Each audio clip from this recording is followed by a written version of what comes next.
Mais n'y a-t-il donc personne pour venir au secours de Jésus, si injustement torturé? Dans toute cette foule qui, le dimanche précédent, l'acclamait comme un triomphateur, n'y a-t-il pas une poignée de courageux pour le défendre? Non. Les disciples du Maître, épouvantés par son arrestation, se sont cachés vers les bas quartiers de la ville, dans les tombeaux qu'on appelle de Zacharie et d'Absalom. Les curieux, les enthousiastes du dimanche ne s'intéressent plus à lui, maintenant qu'il n'est plus qu'une victime. Il y a seulement dans le cortège quelques femmes pitoyables qui pleurent, qui se désespèrent, qui ont même le courage d'essuyer le visage de la pauvre victime et à qui Jésus adresse quelques paroles. Mais c'est vraiment dans l'abandon le plus complet que le Messie marche vers son supplice, dans la trahison de presque tous les hommes, ces hommes qu'il avait tant aimés.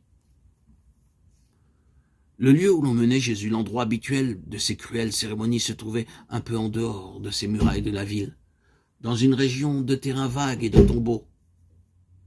On l'appelait Golgotha, ou Calvaire, ce qui veut dire, d'après l'araméen et le latin, butte chauve, une bosse pierreuse, dominant la route qui, de Jérusalem, allait vers la mer.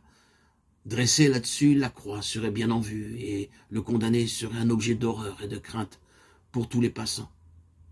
Aujourd'hui, cette petite éminence est abritée dans la vaste et magnifique basilique que les chevaliers français édifièrent au XIIe siècle, lorsqu'au temps des croisades, sous la direction de Godefroy de Bouillon, ils se furent emparés de Jérusalem.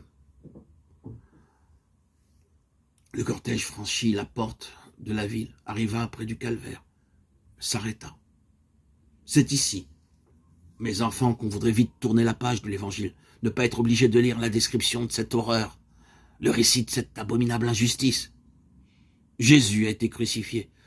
Cette petite phrase, vous la répétez chaque fois que vous récitez là, je crois en Dieu.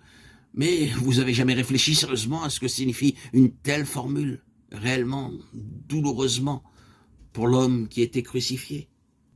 C'était un supplice abominable que la croix, le plus terrible des supplices, dit l'écrivain latin Cicéron, à tel point qu'on le réservait aux esclaves révoltés contre leur maître, ou à des criminels très dangereux. Fixé à la poutre transversale par les mains, que liaient des cordes ou que perçaient des clous, le condamné était abandonné là, des heures, d'interminables heures. On racontait que, dans certains cas, la mort avait mis 3 jours à venir. Le corps, tirant en avant sur les muscles, devenait tout crispé, tout raide. La poitrine se contractait dans une épouvantable angoisse. Une soif inextinguible brûlait la gorge et les entrailles. L'homme entier n'était qu'une immense douleur. Et tel fut le supplice qu'on affligea à Jésus. À lui, qui n'avait jamais commis une faute, à lui qui était le plus pur, le plus innocent des hommes qui jamais aient vécu sur la terre.